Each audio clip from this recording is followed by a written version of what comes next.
Querido público de YouTube, hoy les traigo una historia de terror extremo que los mantendrá al borde de sus asientos durante los próximos minutos. Prepárense para adentrarse en el escalofriante relato de La niña que rezaba para que Dios perdonara al diablo, en el misterioso y real lugar latino de Santa Marta, Colombia. Santa Marta, una ciudad llena de historia y enigmáticos secretos, es el escenario perfecto para esta aterradora historia. Entre las antiguas calles empedradas y las sombras que se esconden en cada esquina, se desencadena un enfrentamiento entre el bien y el mal que desafiará su comprensión. La historia comienza con una joven llamada Valentina, una niña dulce y piadosa que siempre fue reconocida por su devoción y amor hacia Dios. Valentina creció en una familia profundamente religiosa en Santa Marta, donde las tradiciones y la fe se entrelazan en cada aspecto de la vida cotidiana. Sin embargo, un día, Valentina comenzó a experimentar visiones inquietantes y sueños perturbadores. En sus sueños veía al diablo sumido en la oscuridad, pidiendo a gritos el perdón divino. Estas visiones la llenaron de compasión y empatía, y sintió en su corazón la necesidad de rezar para que Dios perdonara al diablo. Con el tiempo, Valentina se volvió obsesionada con su misión divina. Pasaba horas en la iglesia local, arrodillada y orando fervientemente para que Dios mostrara misericordia al diablo.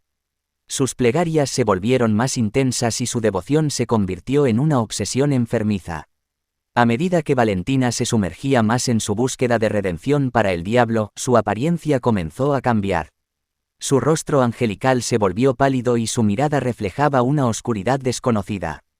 Los lugareños comenzaron a temerla y a evitarla, sintiendo una presencia maligna que emanaba de ella.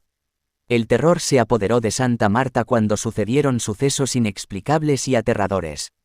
La gente comenzó a desaparecer misteriosamente, encontrándose solo rastros de sangre en el lugar donde solían estar. Los rumores sobre la influencia demoníaca de Valentina se propagaron rápidamente y el temor se apoderó de la ciudad. Desesperados por poner fin a la pesadilla, un pequeño grupo de valientes decidió enfrentarse a Valentina y a sus fuerzas oscuras. Se aventuraron en los oscuros pasillos de una antigua mansión abandonada donde se decía que Valentina realizaba sus rituales de oración.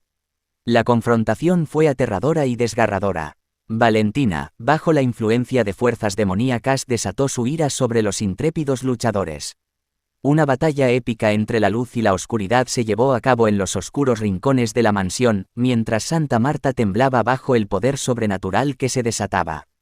Finalmente, después de una lucha intensa y sangrienta, el grupo logró exorcizar a Valentina y liberarla de la influencia del diablo. La joven volvió a ser ella misma, pero su inocencia y su vida quedaron destrozadas por las fuerzas malignas que la habían poseído. La historia de La niña que rezaba para que Dios perdonara al diablo quedó grabada en la memoria de Santa Marta, recordándonos que el bien y el mal pueden estar más conectados de lo que imaginamos. Nos enseña que incluso la más pura de las intenciones puede llevarnos por caminos oscuros y peligrosos. Espero que esta historia les haya mantenido al filo de sus asientos y les haya hecho reflexionar sobre la complejidad de la naturaleza humana y la lucha entre el bien y el mal. Recuerden, en ocasiones, el perdón y la misericordia pueden ser armas poderosas para vencer la oscuridad. Con escalofriante cautela.